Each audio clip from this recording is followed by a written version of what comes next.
Hello friends, this video on combustion and flame part 2 is brought to you by examfear.com. No more fear from exam. So now that we are talking about substances which undergo combustion and those which do not undergo combustion. Now did one thing strike your mind? The combustible substances which we are talking about, what are they? They are substances which are being burned, during which they are reacting with oxygen and they are releasing a lot of heat and light. So basically they are producing a lot of energy in the form of heat. So they are nothing but fuel. They are acting as fuel. So fuels are nothing but combustible substances which release enough heat energy to be used for domestic and industrial purposes. So basically any fuel, what is a fuel? What kind of examples comes to your mind when you think of a fuel? You think of coal, you think of petroleum, you think of natural gas. These are all examples of fuels for you. Petrol, diesel, these are all fuels. Why are they fuels? Because they are capable of generating huge energy. How do they generate that energy? By the process of combustion. Only when they react with oxygen, they are able to release a lot of energy, and that energy is released in the form of heat, and this process is combustion.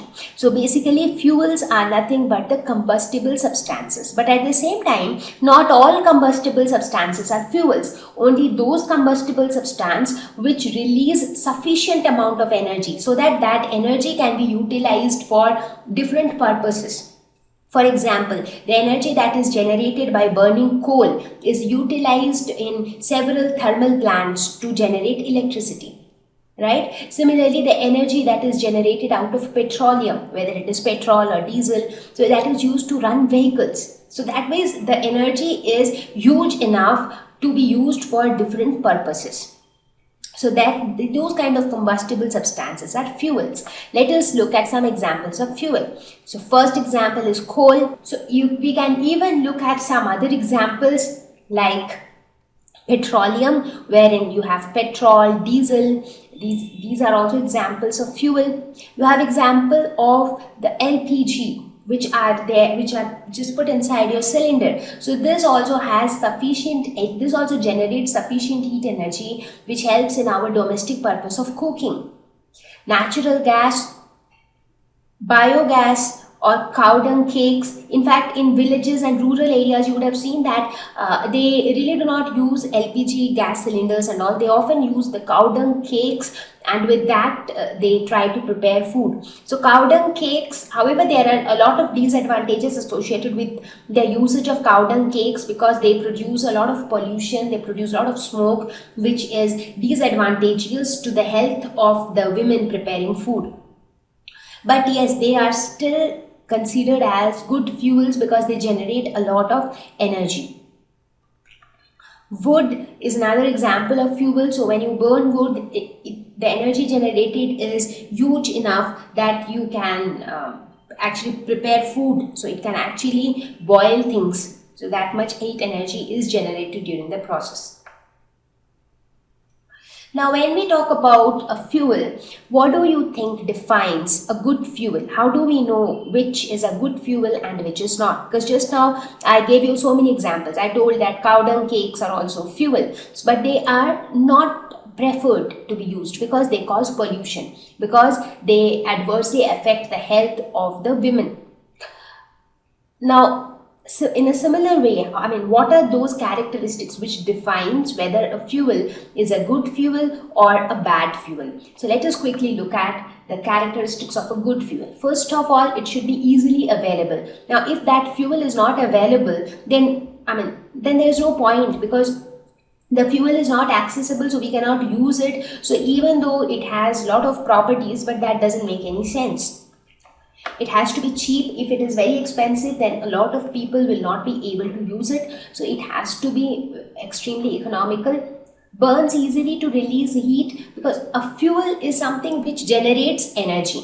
In order to generate energy, it has to react with oxygen. Now, the easier it reacts with oxygen, the better it is, because it immediately reacts with oxygen and a lot of energy is released. So that energy release is the most important thing, is the basic definition of a fuel. So it should burn very easily and it should release a large amount of heat. So the larger the amount of heat it produces, the larger energy it produces, and then that huge energy can be utilized for different domestic purposes or industrial purposes. Does not leave undesirable residues behind to cause pollution. Now this is very important when we decide which is a good fuel and which is not. Now most of the fuels, in fact a lot of fuels, they generate a lot of energy in the form of heat, but at the same time they also produce a lot of harmful gases. They generate a lot of smoke, they leave a lot of residue after being burnt. Now even if you completely burn a particular substance, you see that, for example, when you burn paper, what is left behind? You have ashes left behind. So now that is called residue. So whatever is left behind after complete combustion of that substance, that is called residue.